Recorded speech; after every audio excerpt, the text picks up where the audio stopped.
Quality is important in early childhood development programs and policies, which show great promise in improving early learning, growth, and development, but only when they are high quality. So if early childhood education, for example, has insufficient quality, you may find either no effects on children's development or even negative effects. And this may be for a variety of reasons, because quality is something that is an aspect of the workforce. How well trained is the workforce? Are teachers, for example, engaging in stimulating interactions? Are they able to engage children in learning? And are the programs of sufficient intensity, for example, to make a difference? Do they last long enough? Are children attending long enough? So we really need to consider the implementation of early childhood education programs and their quality before we can jump to the conclusion that they are actually benefiting children's development.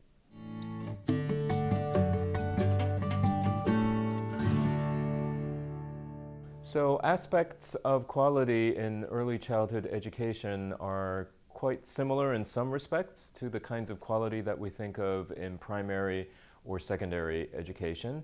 But we think perhaps even more intensively about some basic aspects, such as hygiene, sanitation, and safety. And this is, of course, because children need much more care and attention when in the early years of their development.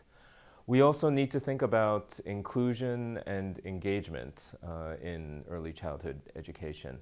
That is, are the children in the program reflective of the communities surrounding the program in terms of the language background, the backgrounds of the children as far as their disability status or their abilities, their gender, and then in terms of engagement, whether a program is actually reaching out effectively to parents and to communities. For example, are parents and community members involved in the governance of early childhood education? Do they have some say in what is being taught and how the programs are working with children? Another important dimension is the quality of interactions that teachers have with children. When teachers are warm and responsive and engaging in back and forth conversations with children, when they're attentive to children's skills and needs, that makes for a higher quality program. And then finally, teachers really do need to think about the approaches to instruction. Are they supporting language through elaborated conversations?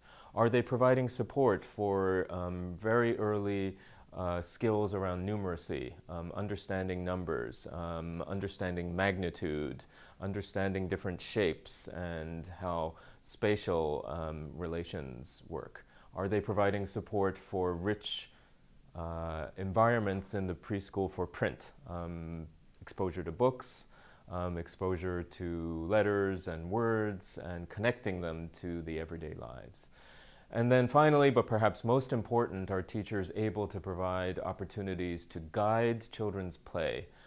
Do they provide children autonomy in what they play with in the classroom? Is there a variety of materials?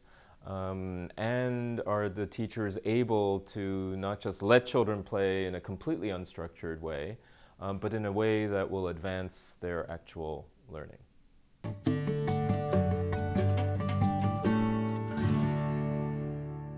There are a variety of ways to actually improve quality in early childhood education.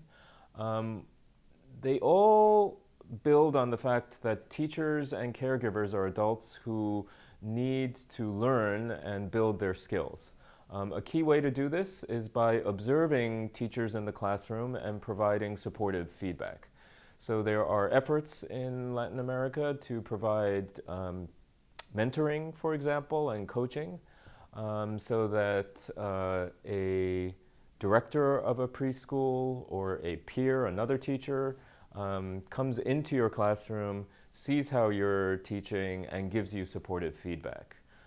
Unlike many other jobs, education is one in which It may be that the door closes and people don't observe you working, except for the students. So, but adults learn from getting feedback from supportive peers. So that kind of observation in the classroom can really improve children's development. And in order to do this, we really need strong measures of quality. So we need measures that include observations in the classroom, that include surveys of teachers and directors for aspects of quality that you can't actually see in the classroom. So for example, whether a program reaches out effectively to parents and communities. So these quality measures can shape teacher discussions. They can actually link national level standards to actual community and teacher practices to ensure that classrooms, programs all over a country covering the entire population reach a high level of quality.